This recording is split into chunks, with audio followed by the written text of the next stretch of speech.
তুমি যে দুশ্চিন্তা করতে করতে শুকিয়ে গেছো, খাবারের রুচি হারিয়ে ফেলেছ, নির্গুম রাত কাটাতে কাটাতে একেবারে ক্লান্ত হয়ে গেছো। এই যে নির্গুম রাত কাটানো, ক্লান্ত হয়ে যাওয়া, দুশ্চিন্তা করা, এগুলো আদৌ তোমার কোনো উপকারে আসছে?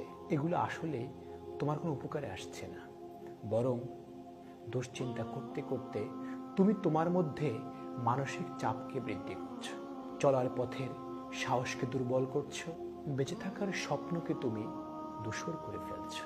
ধরো তুমি সর্বশেষ পরীক্ষায় ভালো ফলাফল করতে পারোনি, ব্যবসা করতে গিয়ে অনেক টাকা লস করেছো, যা তুমি চেয়েছো তা তুমি পাওনি।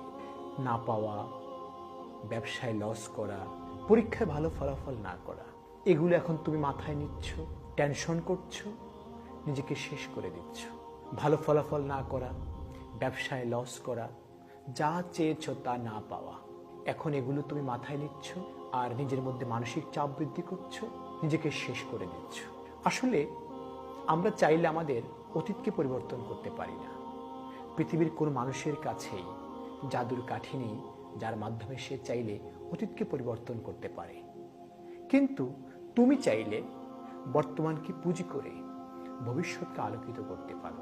আমরা কেউই আমাদের অতীতকে পরিবর্তন করতে পারবো না। মনে রাখবে, যা হওয়ার তা তো হয়েই গেছে। সেগুলোকে মাথায় নিয়ে চিন্তা করে টেনশন বাড়িয়ে কেন তুমি তোমার বর্তমান সময়ের প্রোডাক্টিভিটিকে নষ্ট করবে, ভবিষ্যৎকে তুমি অনিশ্চিত করবে? আমি বলি কি জানো, আমার, তোমার, আমাদের প্রত্যেকের ভবিষ্যৎকে সুন্দর করার জন্য বর্তমানকে গুছিয়ে সঠিকভাবে কাজে লাগানো দরকার। তাই তোমার কাছে, আমার কাছে, আমাদের প্রত্যেকের কাছে আজকে, বর্তমান, এই মুহূর্ত, এই শব্দগুলো অত্যন্ত গুরুত্বপূর্ণ। ভবিষ্যতের চিন্তা, অতীতের চিন্তা না করে তুমি বর্তমানকে কাজে লাগাও। যার বর্তমান যত গোছালো, তার ভবিষ্যৎ তত সুন্দর।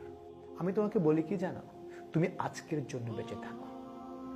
তুমি আজকের দিনটিকে সর্বোচ্চ কাজে লাগাও, সর্বোচ্চ ব্যবহার করো। তাহলে তোমার অতীত সুন্দর হবে, ভবিষ্যৎ আলোকিত হবে। পৃথিবীতে অতীত বলে কোনো শব্দ নেই, ভবিষ্যৎ বলে কোনো শব্দ নেই, বরং আজকের যেটা বর্তমান, সেটাই আগামীতে অতীত হবে। আজকে তোমার কাছে যেটা ভবিষ্যৎ, সেটাই কিছুদিন পর তোমার কাছে বর্তমান হয়ে ধরা দেবে।